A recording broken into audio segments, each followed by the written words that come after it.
Assalamualaikum warahmatullahi wabarakatuh. Kami dari kelompok 2 akan mempresentasikan tentang konseling guidance atau bimbingan konseling yang beranggotakan yakni yang pertama Ahmad Fajrul Falah, yang kedua itu saya sendiri Jian Sufi Dewata Palarantuka, dan yang ketiga adalah Ahmad atau Illah. Nah, adapun referensi dari apa yang kita bahas pada kesempatan kali ini adalah dengan buku Guidance and Counseling for Lovely Professional University yang dikarang oleh Dr. Kulwinder Pal.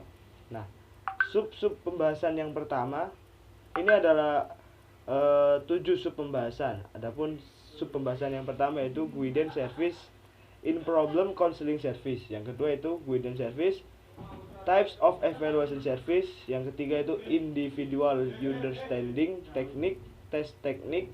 Yang keempat yaitu Individual Understanding Technique, Non-Test Technique. Yang kelima yaitu Basic Concept of Counseling. Yang keenam yaitu Counselor Karakteristik. Yang ketujuh yaitu Application of Counseling Guidance in School. Nah, yang pertama yakni layanan bimbingan. Jadi ada beberapa sub pembahasan, ada 7. Yang pertama itu layanan bimbingan. Layanan bimbingan ini meliputi masalah dalam konseling, kemudian jenis layanan evaluasi. Yang ketiga dan keempat yaitu teknik-teknik. Adapun teknik memahami individu, yang pertama itu teknik non-tes, dan yang kedua dengan teknik tes. Nah, yang kelima dan keenam, yang kelima itu konsep dasar konseling, meliputi pengertian, pendekatan, tahapan proses konseling, konseling individual dan konseling kelompok. Nah, yang keenam yakni karakteristik petugas BK. Yang terakhir yakni penetapan BK di sekolah.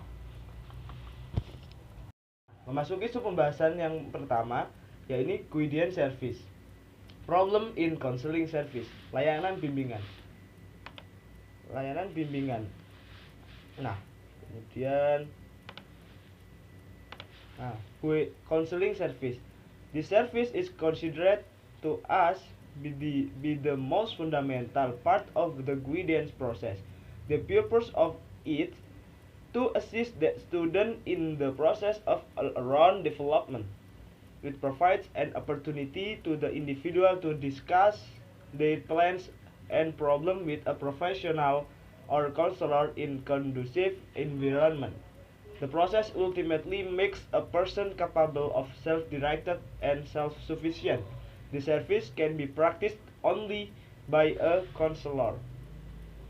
Nah, layanan ini dianggap sebagai bagian paling mendasar dari proses bimbingan, yang mana tujuannya adalah untuk membantu siswa dalam proses pengembangan menyeluruh. Nah, ini memberikan kesempatan kepada individu untuk apa? Untuk mendiskusikan rencana dan masalah mereka dengan seorang profesional atau seorang konselor dalam lingkungan yang kondusif pastinya. Proses tersebut pada akhirnya membuat seseorang mampu mandiri dan mampu menggerakkan dirinya sendiri. Nah, pelayanan ini hanya dapat dilakukan oleh seorang konselor. Jadi, layanan yang pertama ini adalah layanan yang dianggap paling mendasar dalam proses bimbingan, yang mana tujuannya itu untuk mengembangkan potensi siswa atau membantu siswa dalam proses pengembangan secara menyeluruh.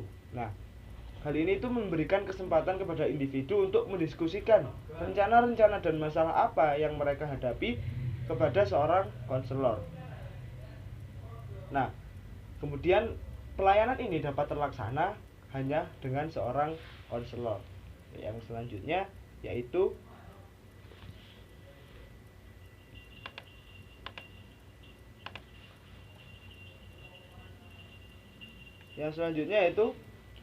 however, some assistance can also be provided by the teacher in a school. This is because a teacher is one who spends maximum time working with the student in the classroom, and when comes across any student who display deviant behaviors, he or she can always refer the case to a school counselor. Further observation made and recorded by the teacher about the certain students can help the counselor in the counseling process. The counseling service includes individual counseling and group counseling. It must be noted that counseling is not only restricted to normal students but to any student who is either retarded or handicapped. Namun, beberapa bantuan juga dapat diberikan oleh guru di sekolah. Hal ini karena seorang guru adalah orang yang menghabiskan waktu maksimal bekerja dengan siswa di kelas, dan ketika menemukan siswa yang menunjukkan perilaku menyimpang, ia selalu dapat merujuk kasus tersebut ke konselor sekolah. Selanjutnya, pengamatan yang dilakukan dan dicatat oleh guru tentang siswa tertentu dapat membantu konselor dalam proses konseling. Layanan konseling meliputi konseling individu dan konseling kelompok. Jadi, karena guru itu adalah seseorang yang pekerjaannya itu setiap hari di sekolah atau menghabiskan waktu itu untuk bekerja di sekolah, hal ini akan ketika menemukan siswa yang mendapatkan siswa yang di dalam dirinya terdapat perilaku menyimpang, guru bisa membawa siswa tersebut ke seorang konselor untuk konsultasi. Kenapa siswa ini bisa seperti itu atau sifatnya seperti menyimpang. Yang harus dicatat adalah bahwa konseling tidak hanya terbatas pada siswa normal, tetapi untuk setiap siswa yang terbelakang atau penyandang disabilitas. Jadi, adanya konseling ini menyeluruh, bersifat menyeluruh, artinya tidak terbatas hanya untuk siswa yang normal. Akan tetapi, siswa yang memiliki keterbatasan dan disabilitas pun harus mendapatkan bimbingan konseling. Seperti itu. Next, problem in counseling service. Students of the present day are faced with a number of problems during the various styles of school life. This problem may be related to personal, behavioral, educational, or vocational, or personality factors. Enabling students to overcome these problems and become self-reliant in future is one of the major aims of the guidance program. Nah, yang selanjutnya yaitu guidance service, types of evaluation service, yakni jenis-jenis layanan konseling. Nah, yang pertama yaitu evaluation of guidance program. The guidance programs being run in the school should be evaluated from time to time. The success of guidance program should be expressed in the form of change brought about as a result of guidance. If such changes are not seen, then the entire program would be considered ineffective. Hence, to follow the principle of evaluation of guidance program is essential for the success of guidance works. Nah, program bimbingan yang dijalankan di sekolah harus dievaluasi dari waktu ke waktu. Keberhasilan program bimbingan harus digali dalam bentuk perubahan-perubahan yang dibawa sebagai hasil pembinaan. Jika perubahan tersebut tidak terlihat, maka seluruh program akan dianggap tidak efektif.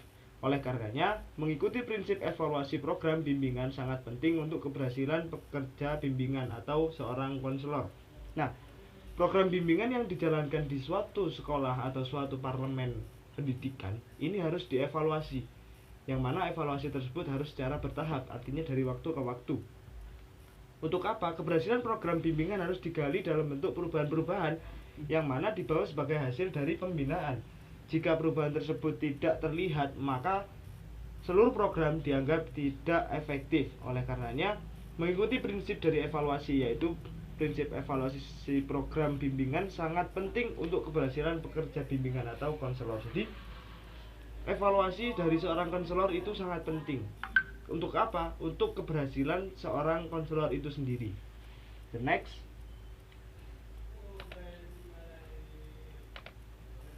types of evaluation. Yang pertama yaitu formative evaluation, yang kedua yaitu summative evaluation, dan yang ketiga yaitu diagnostic evaluation. Yang pertama yaitu formative evaluation. Formative evaluation is done during the program or activity before its completion. Is conducted more than once depending upon the length of activity. Formative evaluation is quite helpful in the early stage of development of a program, as it helps in improving the program. Adapun evaluasi formatif ini dilakukan selama program atau kegiatan sebelum selesai. Jadi adanya evaluasi formatif ini dilakukan selama program berlangsung atau kegiatan berlangsung sebelum kegiatan tersebut selesai. Nah, dilakukan lebih dari satu kali. Artinya tergantung dari lamanya kegiatan. Jikalau memang kegiatan tersebut berlangsung selama 3 bulan, bisa juga dilaksanakan 2 minggu sekali, ataupun 1 minggu sekali bahkan, atau 1 bulan sekali, sehingga dalam waktu 3 bulan terdapat 3 kali evaluasi formatif. Nah, evaluasi formatif sendiri cukup membantu dalam tahap awal pengembangan suatu program, karena membantu dalam meningkatkan program. Karena apa? Karena adanya evaluasi formatif ini atau terformat gitu ya, itu dilakukan secara bertahap.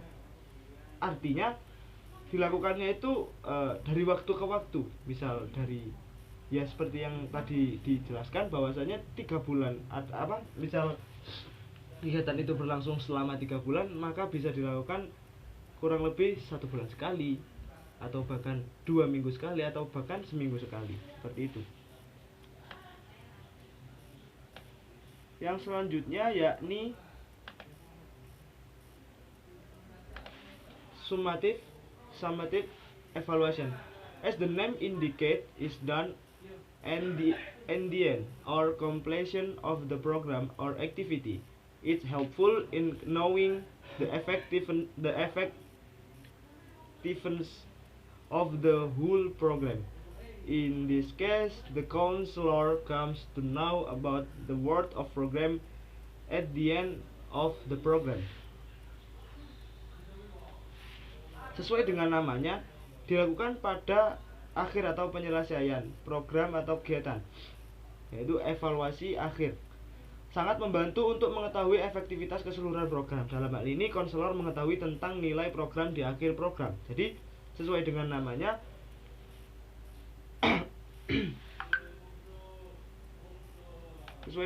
itu summative evaluation atau evaluasi di akhir. Yang ini membantu seorang konselor untuk mengetahui nilai-nilai yang didapatkan atau perkembangan yang didapatkan oleh seorang siswa, yang mana evaluasi ini dilakukan di akhir. Seperti misalnya kalau tidak di program konseling, yaitu seperti ujian akhir semester, itu untuk mengetahui kapasitas belajar siswa, untuk mengetahui kemampuan yang setelah dicapai oleh siswa. Nah, dari di sini konselor juga harus ada yang namanya evaluasi akhir untuk mengetahui perubahan-perubahan sikap apa yang telah dialami oleh siswa, sehingga kedepannya jikalau memang perubahan-perubahan tersebut belum signifikan atau belum sesuai dengan tujuan, maka dapat dikembangkan lebih lagi. Yang terakhir yaitu yang terakhir yakni diagnostic evaluation. Diagnostic evaluation is done at any time in the program to pinpoint anything wrong in the program. This helps the counselor in correcting the problem immediately, thereby improving the program or activity. Above 3 types of evaluation are essential and should be kept in mind while planning and developing school guidance and counseling program. Nah, yang terakhir yakni evaluasi diagnostik.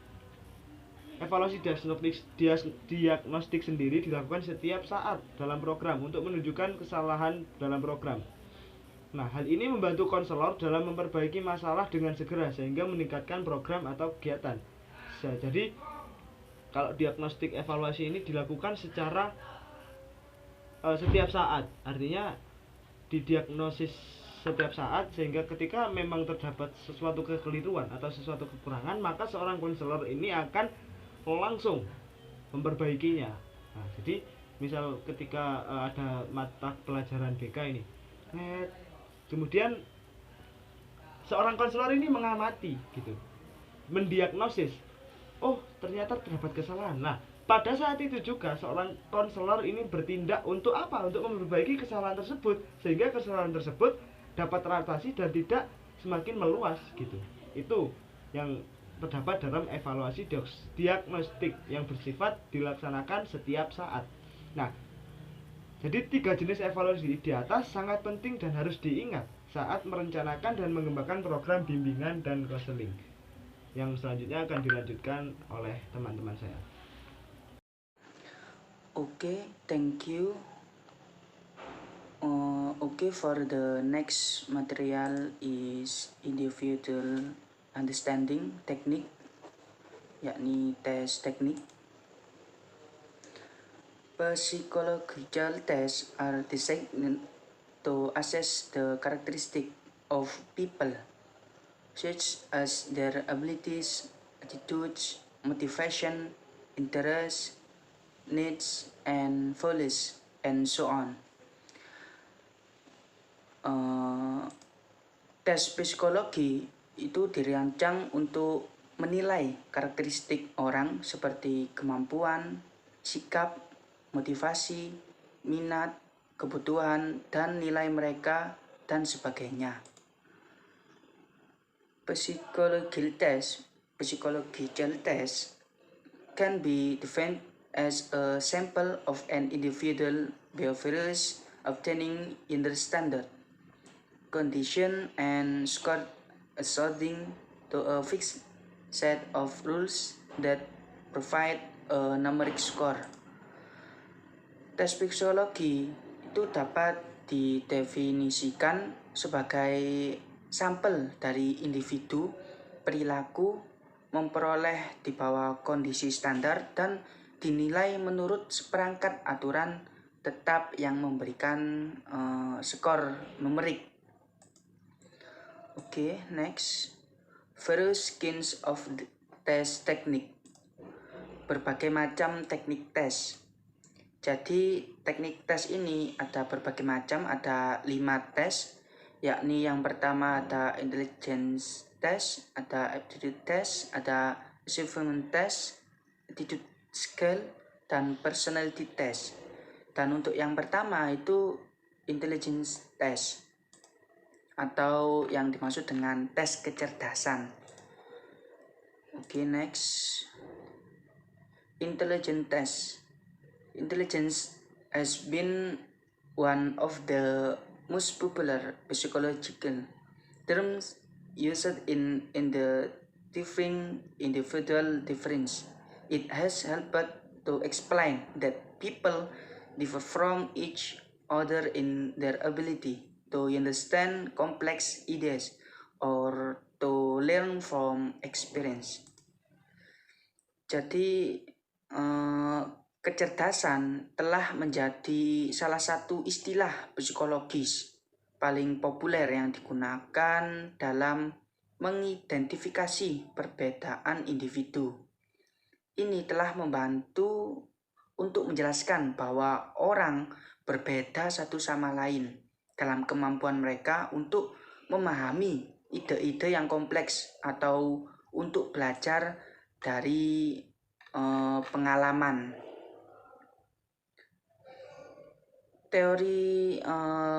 Ada juga teori yang berbeda telah mencoba untuk menjelaskan kecerdasan dengan cara yang berbeda juga, mengikuti pendekatan yang berbeda juga. Teori oleh Binet, Wechsler, Sperman, dan Sutton didasarkan pada pendekatan psikometri, di mana kecerdasan itu dianggap sebagai kumpulan kemampuan. Hal ini dinyatakan dalam satu indeks kemampuan. Teori kecerdasan majemuk Howard Gardner mengungkapkan bahwa kecerdasan itu bukanlah entitas tunggal dan ada kecerdasan majemuk, masing-masing berbeda dari yang lain. Nah, di tes kecerdasan ini ada kecerdasan linguistik yang kapasitas untuk menggunakan bahasa dengan lancar dan fleksibel. Kemudian ada juga kecerdasan logis matematika, berpikir logis, kritis, menggunakan penalaran abstrak untuk memanipulasi simbol dan memecahkan masalah matematika. Kemudian ada juga kecerdasan spasial, kemampuan yang terlibat dalam membentuk, menggunakan, dan mengubah gambaran mental. Kemudian untuk kecerdasan musikal ini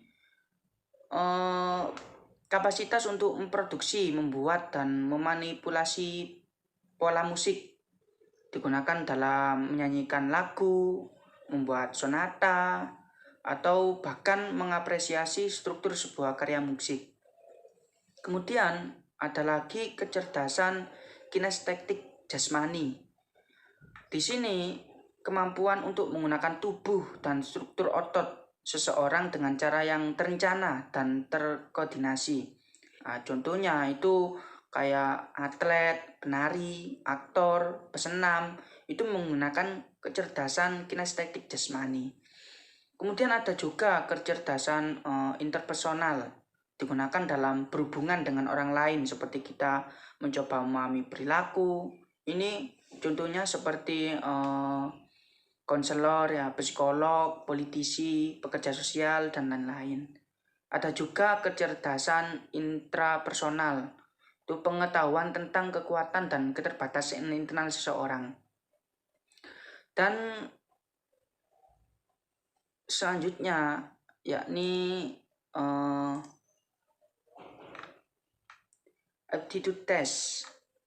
Aptitude is the talk of as a natural tendency, special ability or capacity or cluster of abilities. Often these natural abilities are looked at in relationship to a person readiness to learn or their suitability for particular career. Tes bakat dianggap sebagai kecenderungan alami, kemampuan khusus atau kapasitas atau kumpulan kemampuan. Seringkali kemampuan alami ini dilibat dalam kaitannya dengan kesiapan seseorang untuk belajar atau kesesuaiannya untuk karir tertentu. Tes bakat ini berpotensi digunakan oleh konselor dan orang lain karena mereka mungkin mengidentifikasi kemampuan potensial yang tidak disadari oleh individual tersebut. Kemudian mereka itu mungkin mendorong pengembangan kemampuan khusus atau potensi individu tertentu. Tes bakat ini itu ada berbagai macam jenis. Beberapa diantaranya adalah tes bakat tunggal seperti tes bakat mekanik, bakat mengajar, bakat musik, dan sebagainya. Kemudian next,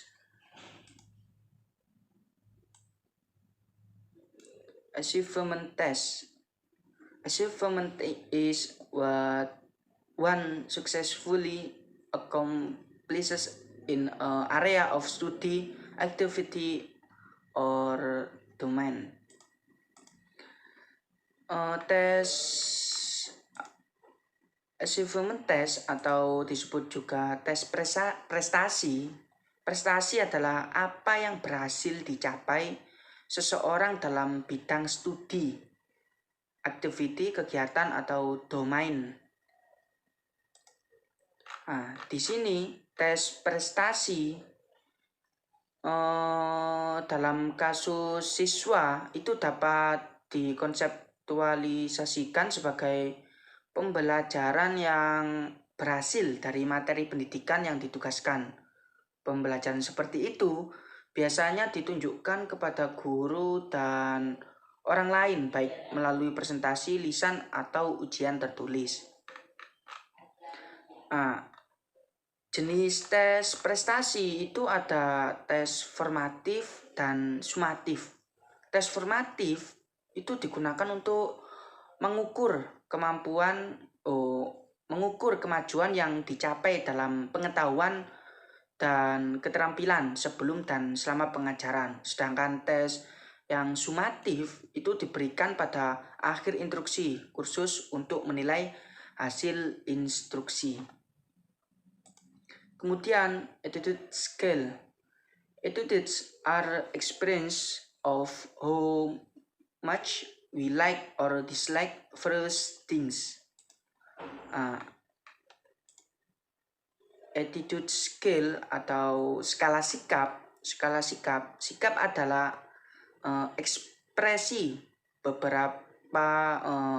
ekspresi seberapa besar kita menyukai atau tidak menyukai berbagai hal.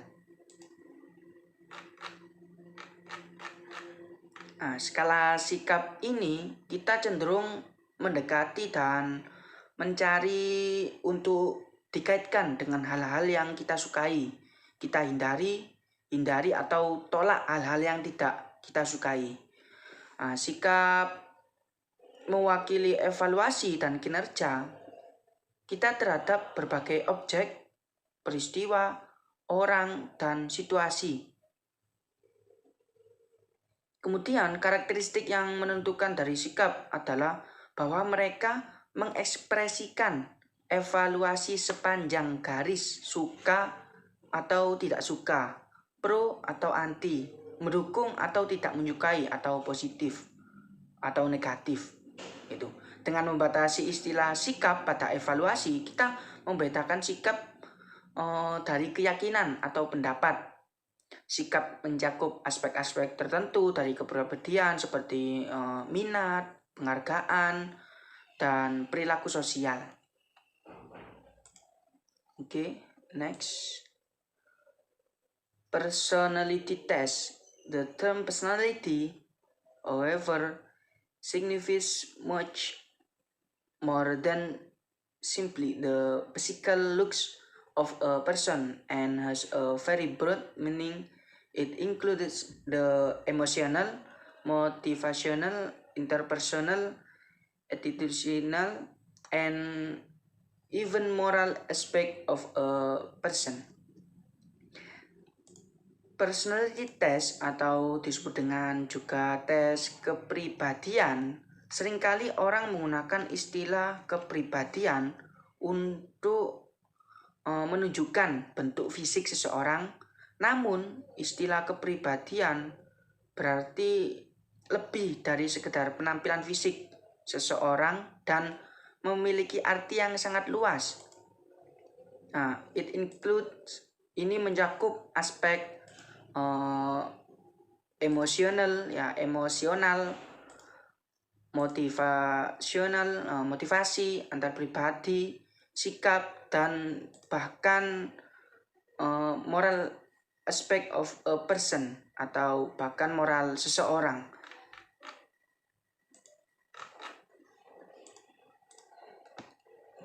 Next. Individual understanding technique, non-test technique. Teknik pemahaman individu, teknik non-test.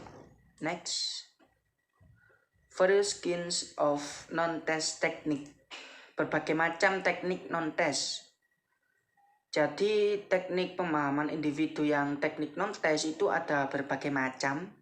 Teknik non-test itu ada yang pertama autobiografi, anecdotal record, rating skills, cumulative record, pupil data questionnaires, sociometric technique, case study, interest inventory. Yang pertama itu ada autobiografi, ada juga autobiografi ini adalah laporan introspektif dari pengalaman sendiri. Sedangkan yang catatan anekdot atau anecdotal record ini observasi yang direkam, biasanya dilakukan oleh guru, disebut catatan anekdot. Teknik ini membantu pemahaman setiap siswa dengan lebih baik. Ciri-ciri anekdot yang baik itu yang pertama memberikan tanggal, tempat, dan situasi di mana tindakan itu terjadi. Kemudian menggambarkan tindakan individu, murid atau anak tersebut, reaksi orang lain yang terlibat dan tanggapan mantan terhadap reaksi ini. Kemudian ada juga mengutip apa yang dikatakan individu dan individu selama tindakan. Kemudian ada juga rating scales atau skala penilaian. Skala penilaian adalah sarana untuk mengukur pengamatan dan mudah digunakan. Kemudian ada juga cumulative record atau disebut juga dengan catatan kumulatif. Catatan kumulatif itu memberikan catatan informasi yang terorganisir dan progresif mengenai siswa yang membedakannya dari semua individu lainnya. Kemudian ada pupil data questionnaires, yakni kuesioner data siswa. Kuesioner data siswa itu terdiri dari item mengenai rumah siswa, keluarga, kesehatan, rencana, pendidikan, dan kejuruan, kegiatan di luar sekolah dan di sekolah, dan lain-lain, masih banyak lagi. Kemudian yang keenam, sosiometrik teknik. Teknik sosiometrik. Teknik sosiometrik itu mengukur preferensi antar pribadi di antara anggota kelompok mengacu pada kriteria. Tujuan dari teknik ini itu untuk mengukur nilai sosial atau nilai pribadi setiap individu seperti yang dilihat oleh rekan-rekannya. Kemudian ada juga case study atau studi kasus. Studi kasus ini itu analisis dan dokumentasi data yang dikumpulkan dalam sebuah sejarah kasus. Kemudian ada juga yang terakhir adalah interest inventory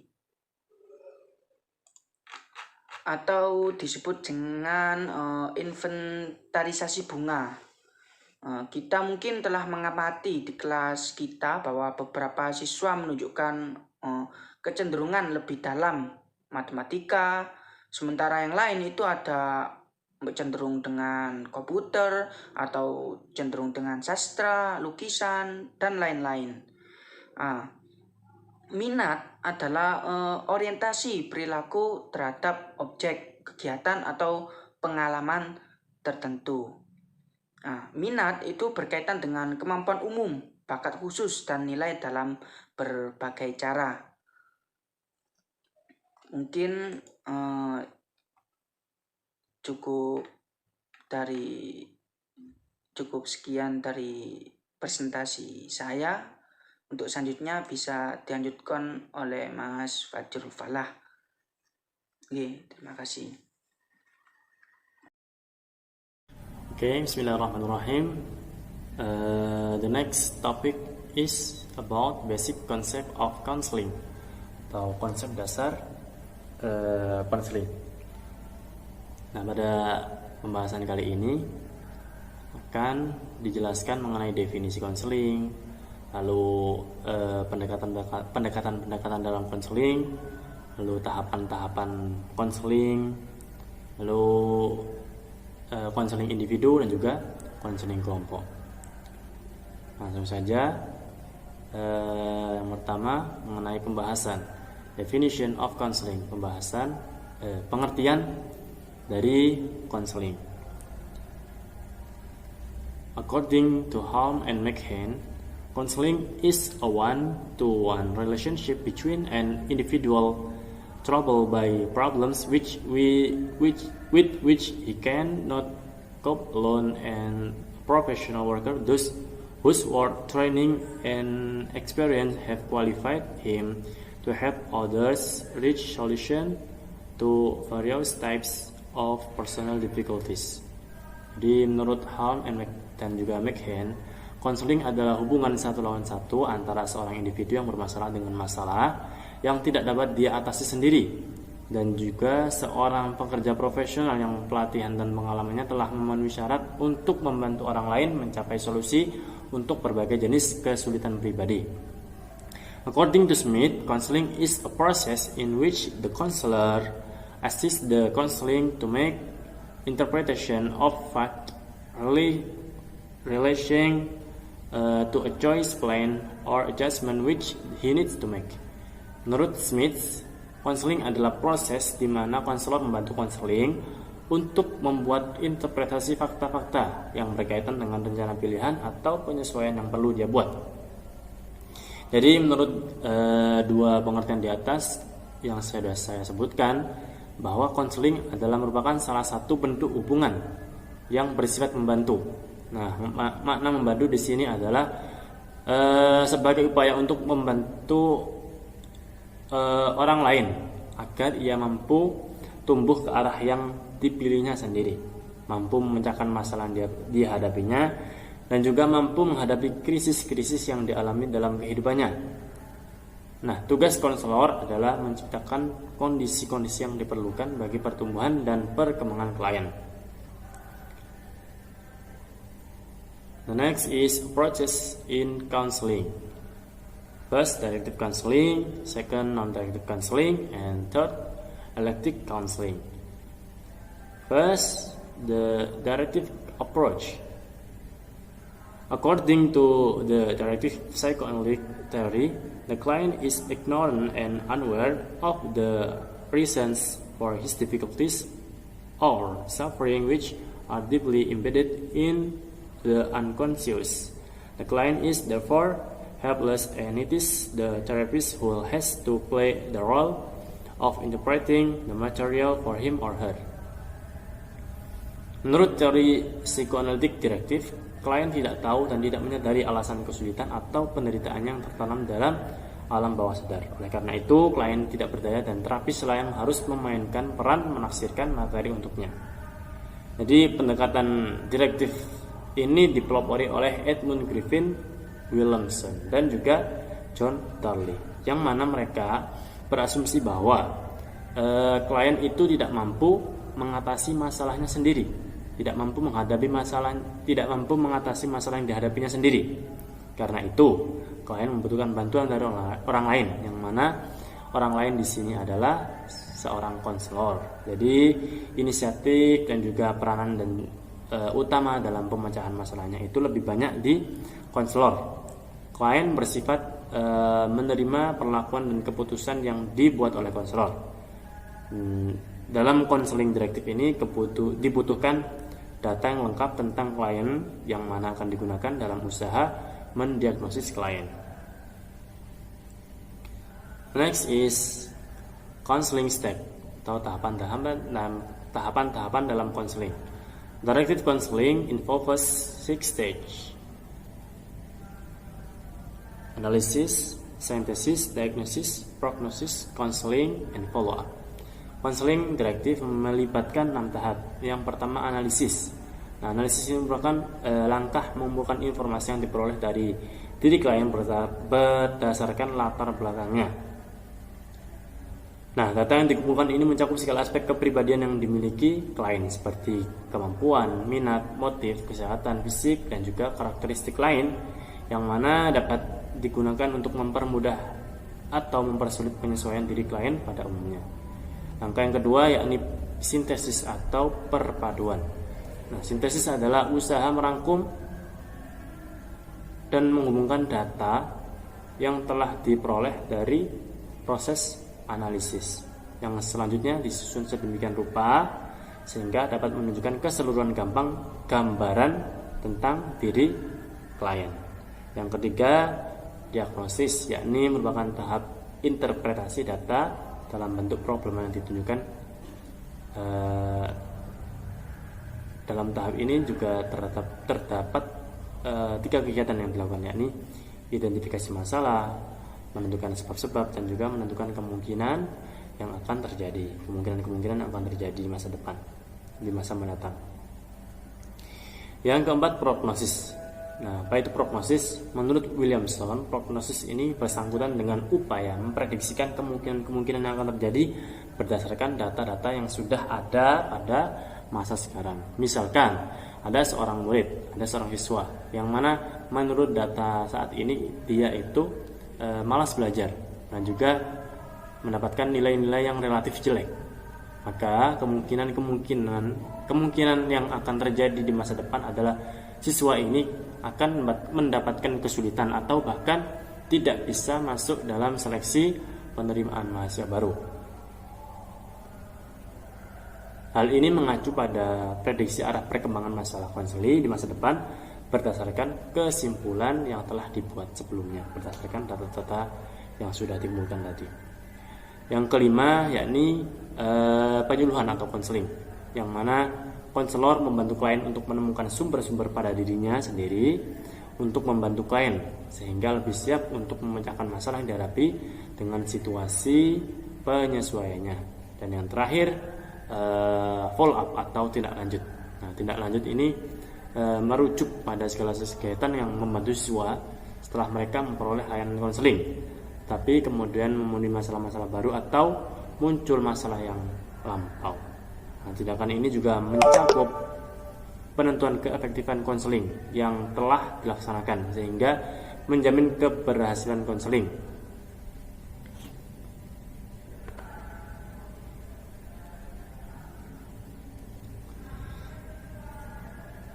Next is advantage of directive counseling atau keuntungan directive counseling directive.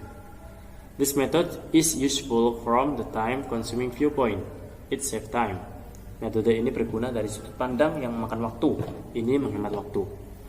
In this type of counseling, there is more focus on the problems and the person. Dalam jenis counseling ini lebih fokus pada masalah dan orangnya. The counselor can look the client directly. Counselor dapat melihat kliennya secara langsung. Counseling focus more on the intellectual aspect of the person than emotional aspect of the personality. Counseling lebih menitik beratkan pada aspek intelektual seseorang daripada aspek emosional kepribadian. In this process, the counselor becomes readily available to help, which makes the client very happy. Dalam proses ini, konselor siap membantu dan membuat klien sangat senang. Limitation of directive counseling. In this process, the client is more dependent. He is also less able to solve the new problems of adjustment. Dalam proses ini, klien lebih tergantung. Ia juga kurang mampu memecahkan masalah penyesuaian baru. As the client is never independent of the counselor, it is not an efficient-based guidance. Karena klien tidak pernah independen dari counselor, ini bukanlah bimbingan terbaik yang efisien. Until a person doesn't develop some attitude through experience, he cannot make any decision himself. Kecuali jika seorang tidak mengembangkan beberapa sikap melalui pengalaman, dia tidak dapat membuat keputusan sendiri. The counselor fails in serving the client to commit the mistakes in future. Counselor gagal dalam melayani klien untuk melakukan kesalahan di kemudian hari. Next is non-directive approach atau pendekatan non-directive. In this approach, the counselor provides an atmosphere in which the client can fully explore his or her own thoughts and feeling freely without any fear or pressure. This by making the counselee understand his or her potentials, the counselor acts as a catalytic agent. Here, the source of data is the client him or herself, and the responsibility for change rests with the counselee rather than the counselor. The counselor should be as passive as trying to keep out client way, nor should be as active as to shift the focus from client to counselor. Dalam pendekatan ini, konselor memberikan suasana di mana klien dapat sepenuhnya mengeksplorasi pikiran dan perasaan sendiri secara bebas tanpa ada rasa takut atau tekanan. Dengan membuat konseling memahami potensinya, konselor bertindak sebagai agen katalis. Di sini sumber datanya adalah klien itu sendiri dan tanggung jawab untuk perubahan ada pada konseli daripada konselor. Konselor tidak boleh pasif mencoba mengalami klien atau seaktif mengalihkan fokus dari klien ke konselor. Nah, kalau konseling non-direktif ini merupakan salah satu upaya dalam pemecahan masalah yang berpusat pada klien, kebalikan dari konseling direktif. Nah, konseling direktif ini juga disebut sebagai client center therapy, yakni pendekatan yang dipelopori oleh Carl Rogers dari Amerika Serikat. Dari pendekatan ini, klien diberikan kesempatan untuk mengemukakan persoalan, perasaan dan juga pikiran secara bebas. Pendekatan ini berasumsi bahwa seseorang yang punya masalah pada dasarnya punya potensi dan kemampuan untuk menyelesaikan masalah sendiri. Tapi karena suatu hambatan, potensi dan kemampuannya itu tidak dapat berkembang atau berfungsi sebagaimana mestinya. Nah, untuk mengembangkan dan memfungsikan kemampuannya itu, seorang klien itu butuh bantuan, yakni bantuan seorang konselor. Tapi tetap pada konsep awal, yakni pemecahan masalah itu pada kliennya itu sendiri. Lalu di mana peranan konselor? Peranan konselor adalah menyiapkan suasana agar potensi yang ada di dalam diri klien berkembang secara optimal. Nah, menurut Roger tadi bahwa menyelesaikan masalah itu sudah merupakan tanggung jawab dari individu atau klien itu sendiri. Selanjutnya, teknik-teknik dalam konseling non-direktif. Non-directive counseling technique.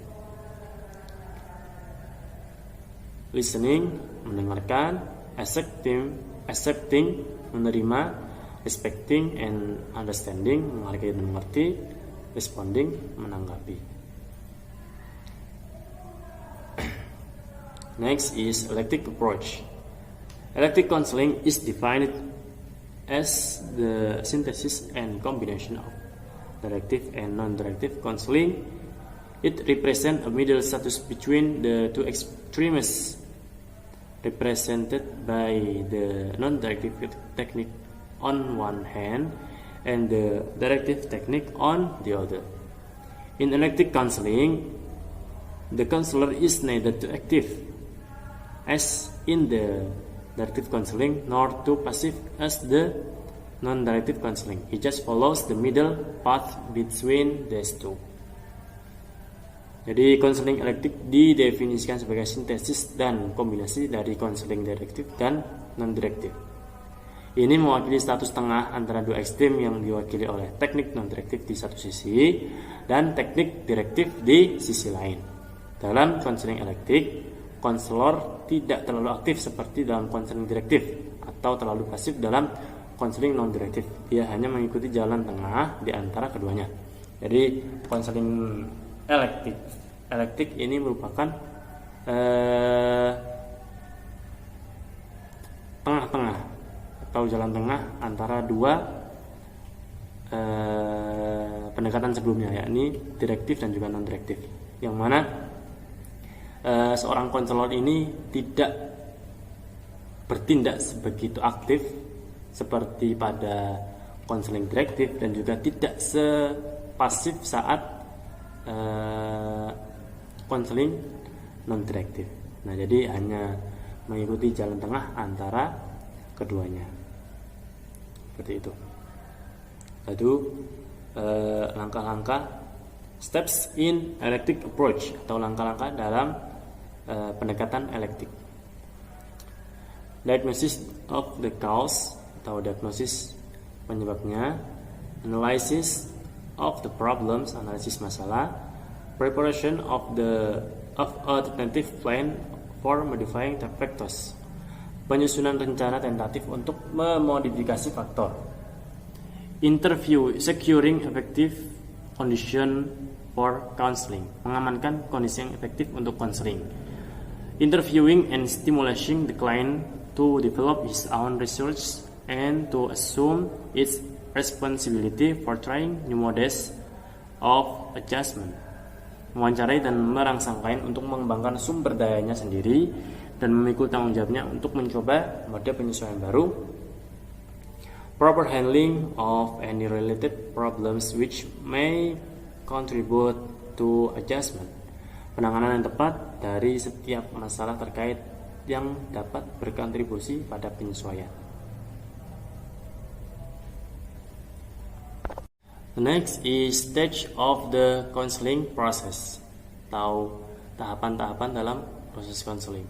The first stage is the awareness of need for help. Tahapan pertama adalah kesadaran akan kebutuhan akan bantuan. The second important stage in counseling consists of the development of relationship. Tahap penting kedua dalam counseling terdiri dari pengembangan hubungan. The third step in counseling is to aid the expression of feeling and clarification of the problems. Langkah ketiga dalam counseling adalah membantu pengungkapan perasaan dan klarifikasi masalah. The next stage embraces the exploration of deeper feelings. Tahap berikutnya adalah eksplorasi perasaan yang lebih dalam.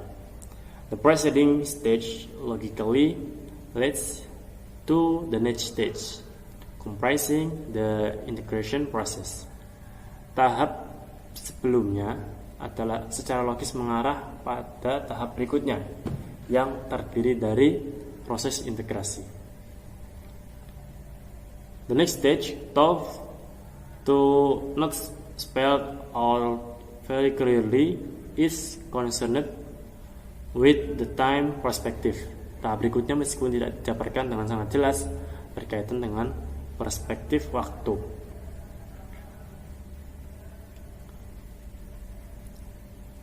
The last stage in counseling is generally the most crucial one, in which the client is encouraged to make use of the psychotherapeutic or counseling benefit he may have gained to adjust himself to the world of realities.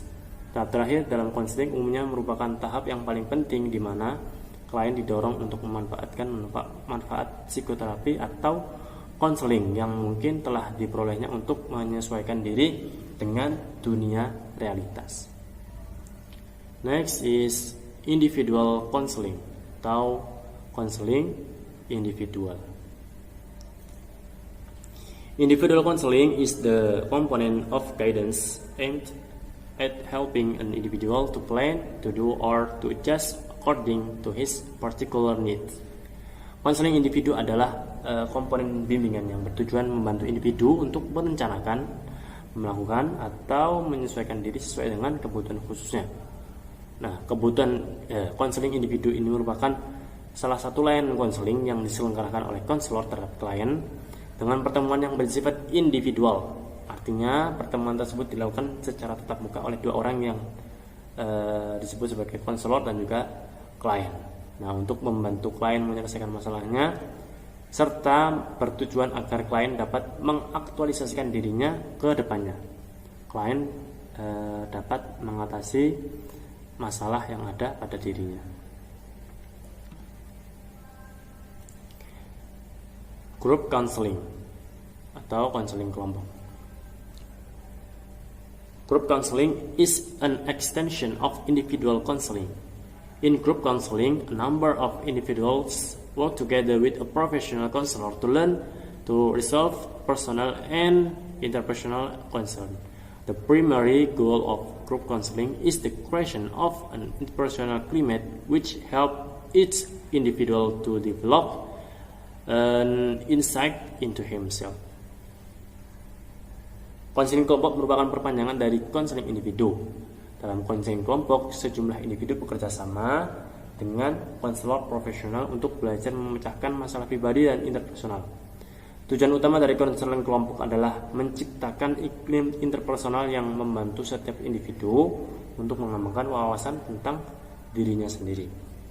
Nah, dalam proses tersebut, konselor berupaya untuk membantu menumbuhkan dan juga meningkatkan kemampuan klien untuk menghadapi persoalan-persoalan atau hal-hal yang menjadi kepedulian masing-masing klien melalui pengembangan pemahaman, sikap, keyakinan, dan juga perilaku klien yang tepat dengan cara memanfaatkan suasana kelompok. Nah, menurut Praitno, kelebihan dari konseling kelompok adalah berkembangnya kemampuan sosialisasi seseorang, khususnya dalam kemampuan berkomunikasi. Melalui konseling kelompok, hal-hal yang dapat menghambat atau mengganggu sosialisasi dan komunikasi dapat diungkap dan didinamikakan melalui berbagai teknik sehingga kemampuan dan sosialisasi dan juga komunikasi seseorang dapat berkembang secara optimal. Jadi menurut Praitno, salah satu keuntungan ketika kita melakukan konseling kelompok adalah berkembangnya kemampuan kita dalam bersosialisasi utamanya dalam hal berkomunikasi.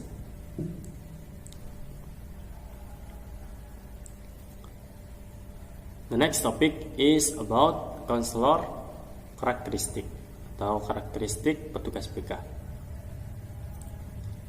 The school counselor is a special who work under the direction and general supervision of the superintendent of student service and the student service coordinators to provide support to students who have been identified as having social, emotional, or behavioral problems.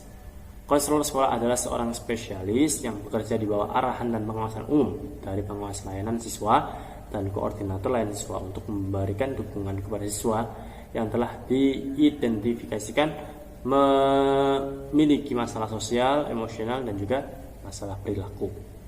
Nah, secara umum terdapat dua macam atau dua tipe dari petugas BK yang ada di sekolah atau di madrasah. Yang pertama, petugas BK yang profesional, dan juga yang kedua, petugas BK yang non profesional.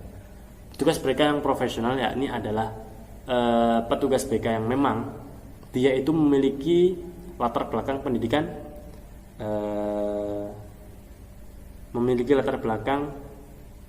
pendidikan, di BK atau bimbingan konseling. Dan juga untuk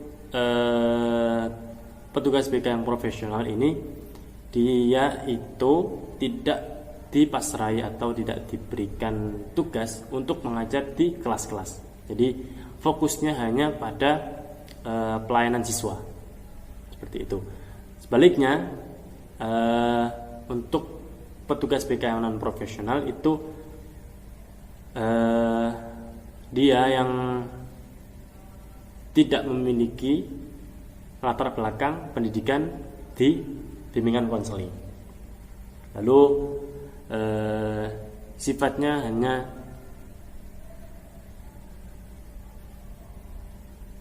guru tersebut tetap diberikan tugas untuk mengajar, dan juga di sisi lain mereka juga melakukan layanan konseling. Jadi mungkin tidak bisa seintens ketika guru atau petugas BK itu memang yang mempunyai latar belakang pendidikan BK. Nah, untuk yang non profesional ini, di sisi lain guru tersebut juga mengajar di kelas seperti layaknya wali kelas, guru pembimbing atau guru mapel, yang juga diamani atau dipasrai untuk menjadi guru BK atau petugas BK. Selanjutnya, qualities of a counselor.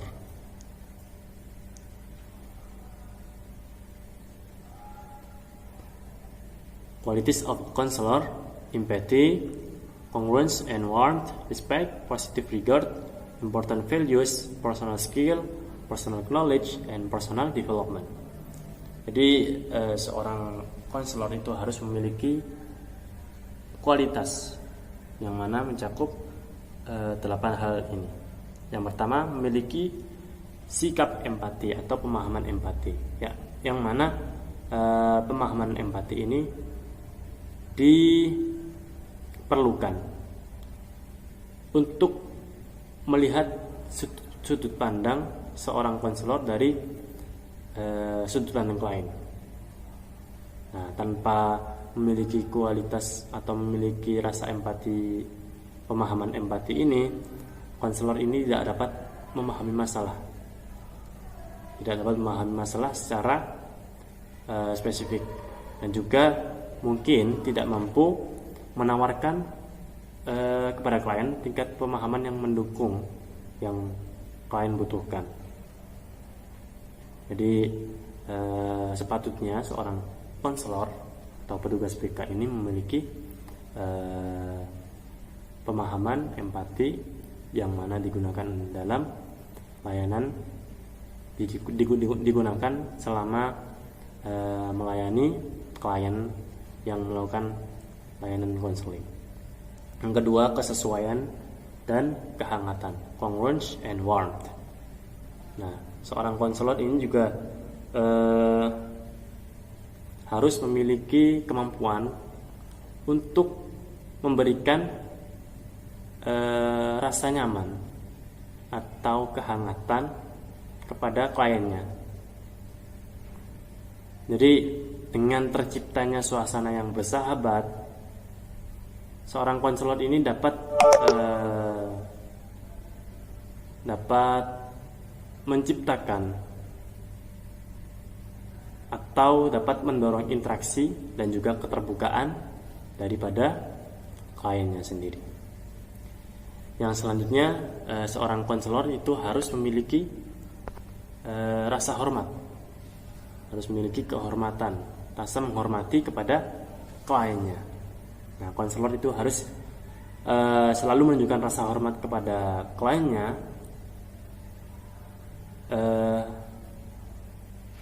karena dengan seorang konselor memiliki kualitas memiliki sifat seperti itu, seorang klien itu akan merasa nyaman, aman, dan juga percaya bahwa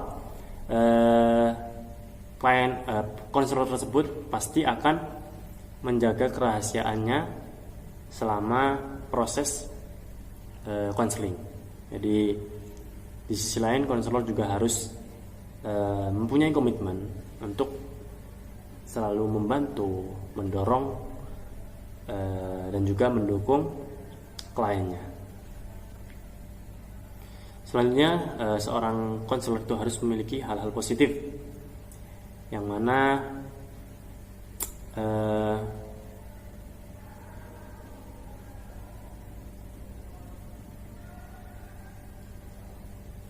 hal-hal positif tersebut dapat digunakan atau dapat membantu selama proses layanan dengan klien, yang mana dapat menyalurkan pula kepada kliennya tentang hal-hal positif yang dimiliki oleh konselor tersebut. Selanjutnya, konselor juga harus memiliki nilai-nilai penting dan juga harus menunjukkan komitmen terhadap nilai-nilai seperti menghargai manusia, menghargai perbedaan budaya, tidak menghakimi seseorang, lalu memastikan integritas hubungan antara konselor dan klien, dan juga yang terpenting adalah merahasiakan, menjaga kerahasiaan klien dan juga menjunjung tinggi prinsip-prinsip etika dalam bimbingan konseling. Selanjutnya, konselor harus juga memiliki keterampilan pribadi, yang mana keterampilan tersebut pasti akan digunakan, pasti akan dibawa pada saat konselor tersebut melakukan pelayanan kepada seorang klien. Yang contohnya seperti keterampilan dalam mendengarkan secara aktif terhadap kliennya, lalu juga keterampilan interpersonal yang baik, lalu juga kemampuan untuk mempertanyakan, lalu merefleksikan, dan juga yang terpenting juga seorang konselor harus memiliki kemampuan, keterampilan untuk memberikan motivasi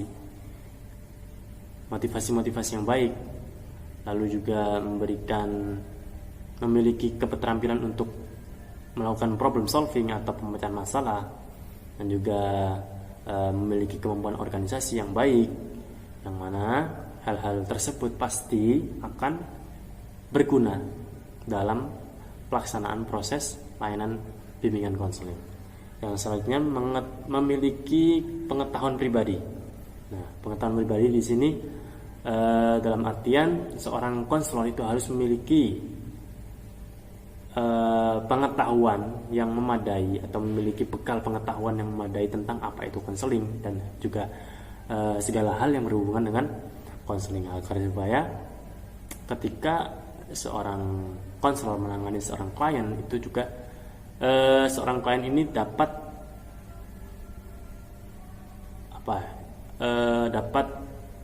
intinya merasa puas dengan apa yang telah diberikan oleh konselor, baik itu berupa motivasi, baik itu berupa pemecahan masalah atau yang lainnya. Dan juga yang terakhir, seorang konselor itu harus mengembangkan pribadinya atau pengembangan pribadi. Melalui perkembangannya sendiri, seorang konselor juga akan memperoleh pemahaman dan pengetahuan tambahan yang dapat juga digunakan secara efektif untuk mendukung klien selama proses konseling.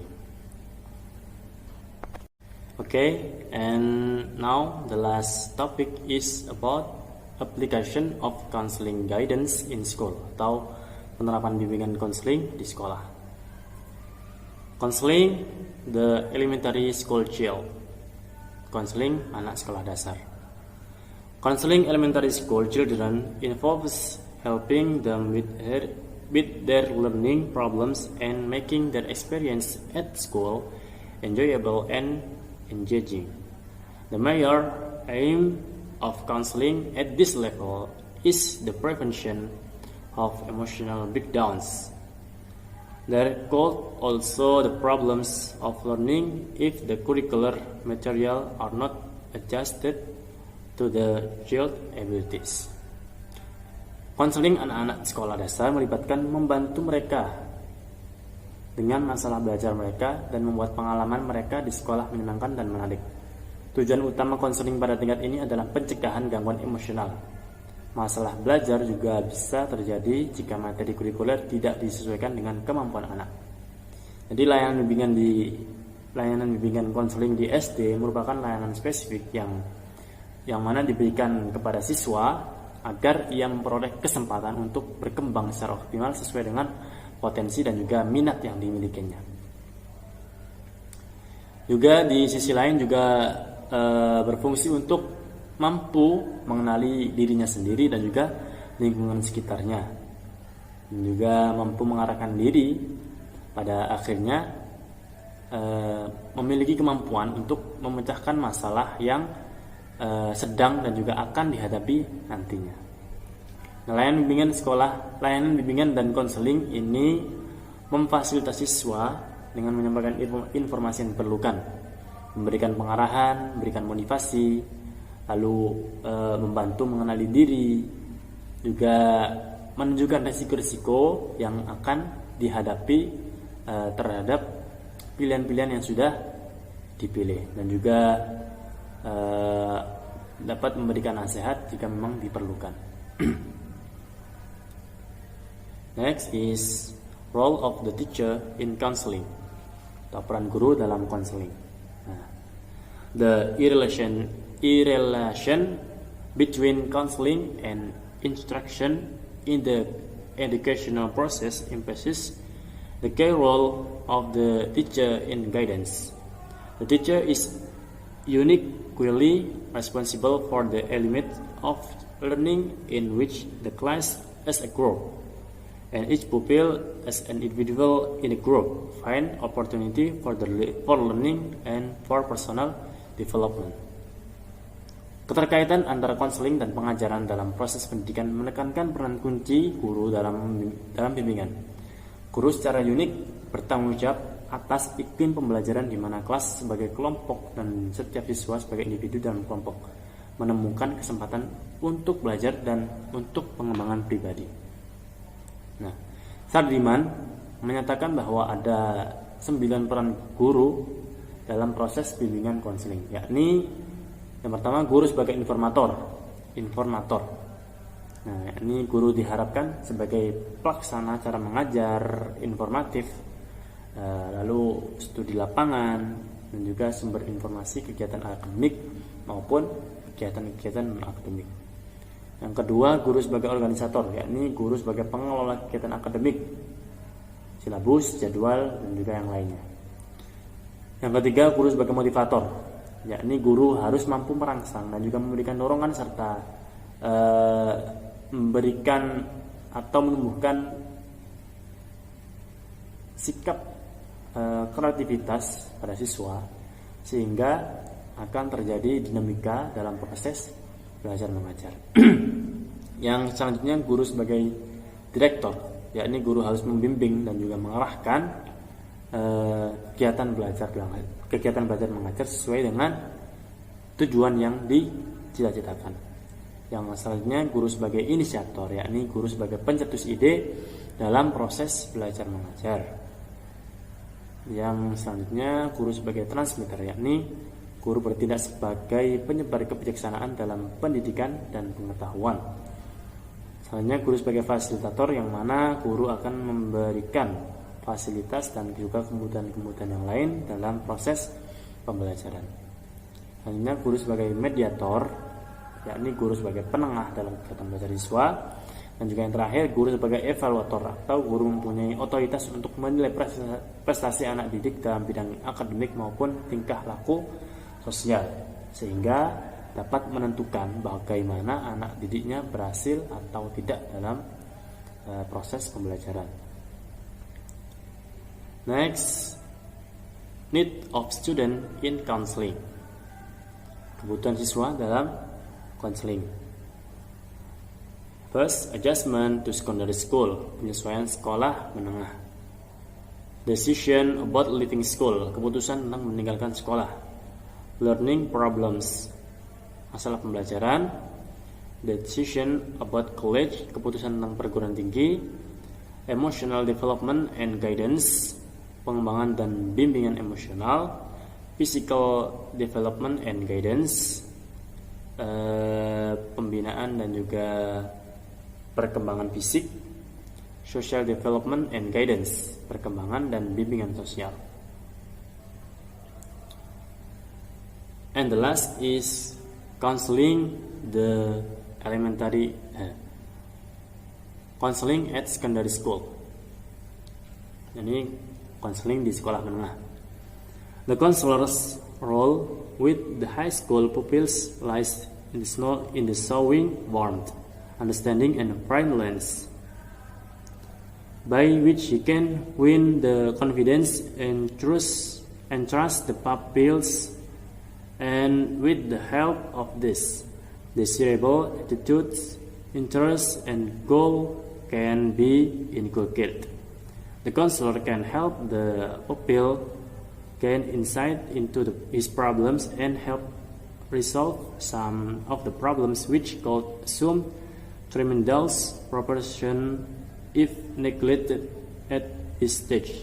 Another important aspect is to help the pupil develop vocational consciousness, occupational interest, and related good.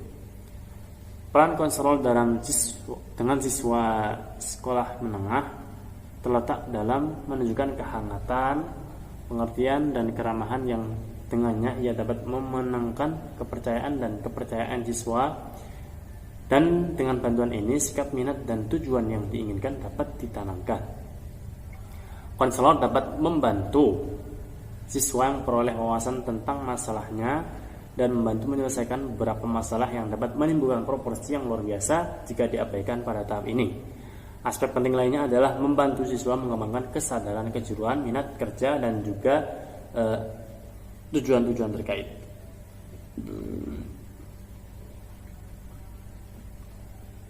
Nah,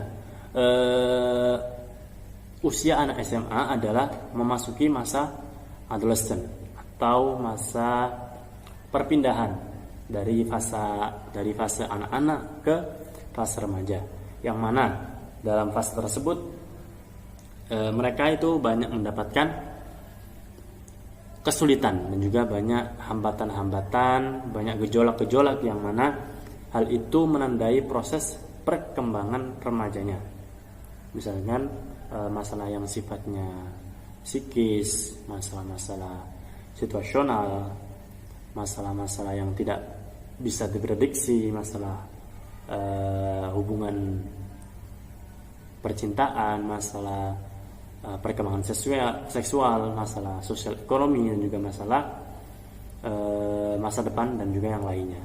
Sehingga dengan permasalahan yang seperti itu, konselor dituntut untuk memberikan pelayanan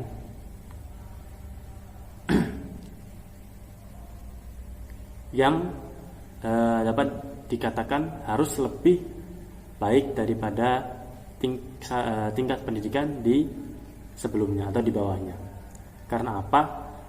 Keberhasilan pendidikan di masa SMA atau di masa menengah ini akan sangat berpengaruh dalam kehidupan setelahnya. Jadi misalkan setelah lulus SMA itu sangat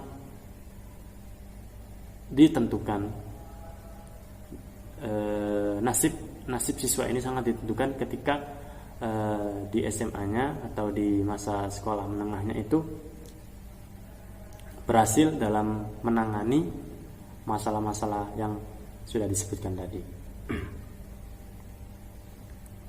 Oleh karena itu, proses bimbingan konseling di masa SMA itu harus lebih intensif dan juga lebih efektif.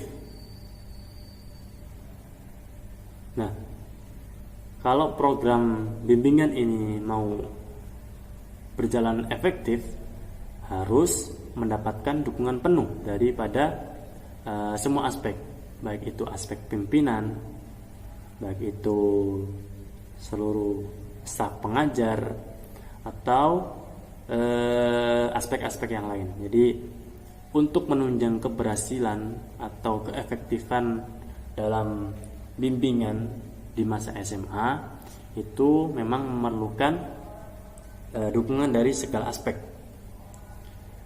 Di samping itu, semua pihak-pihak yang terkait tadi dalam proses perkembangan itu juga harus mengerahkan semua kemampuannya demi tujuan yang sama, yakni untuk mengembangkan siswa yang seoptimal mungkin.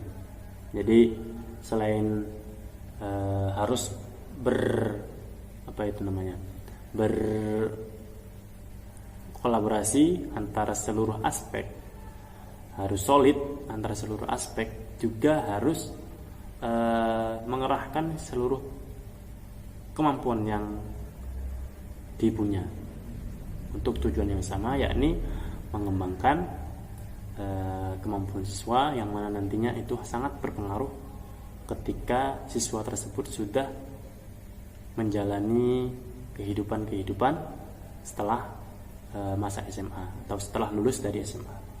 Itu ditentukan ketika